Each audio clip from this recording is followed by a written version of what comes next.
صلوات پڑھ دے محمد وحلی بیت اللہم صلی علی محمد۔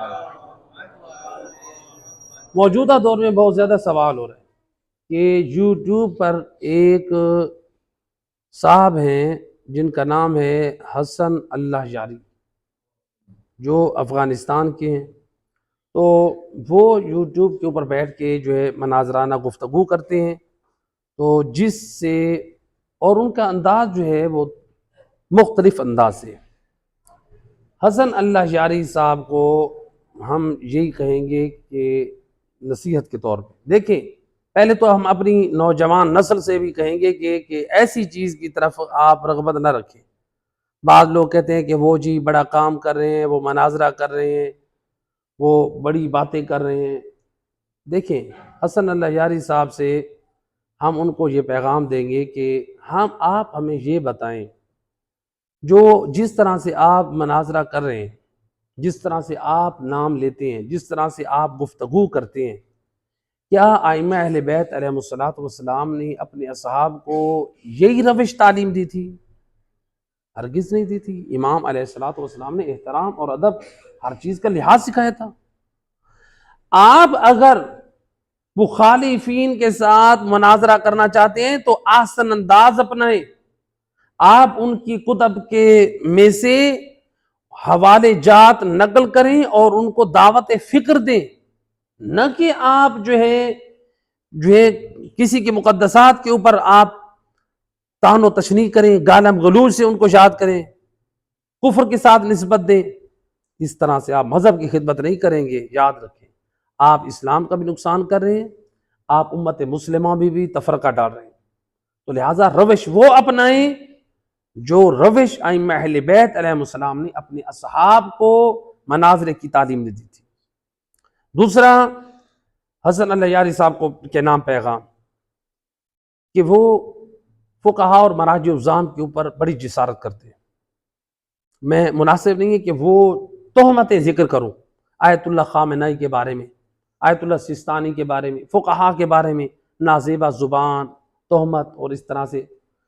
اگر آپ فقہاء پر مطمئن نہیں ہیں، آپ کو فقہاء کی علمی آراء پر آپ مطمئن نہیں ہیں، اگر آپ کے اندر علمی دم ہے، اگر آپ کے اندر علمی جرت ہے، تو پھر آپ جائیں حوزہ علمیہ نجف اشرف میں بیٹھ کے فقہاء سے بات کریں، قم المقدس میں جائیں، آپ ان سے بات کریں۔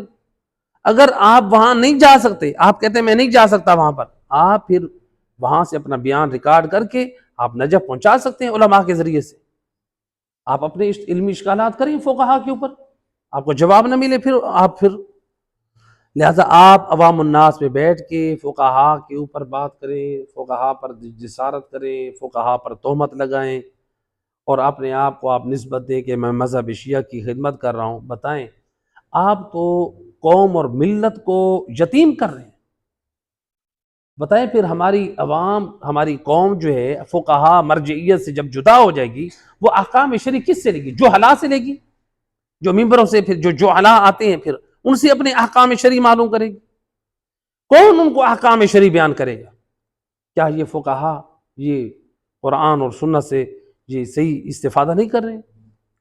تو لہٰذا اگر آپ کو کسی سے ذاتی اختلاف ہے تو آپ جائیں ان کے ساتھ خود بات کریں۔ اس طرح سے سوشل میڈیا پہ بیٹھ کے فقہاء کے خلاف زبان درازی کرنا، ان کے اوپر تہمت لگانا، آپ دشمن کو مضبوط کر رہے ہیں اور آپ اہل بیت اطہار کے جو سادہ مومنین ہیں ان کی گمراہی کے مقدمات فراہم کر رہے ہیں۔ تو لہٰذا خدمت دین کرنا چاہتے ہیں، مومنین میں آپ تعلیمات آل محمد کو پیش کریں۔ آپ مخالفین کے ساتھ مناظرہ کرنا چاہتے ہیں، علمی انداز سے کریں، آپ ان کی کتابوں سے ان کے ساتھ جو ہے وہ بات کریں، علمی انداز سے کریں۔ بعض لوگ جب ان کے ساتھ مناظرہ کے لیے آتے ہیں تو ان کو کیا کہتے ہیں؟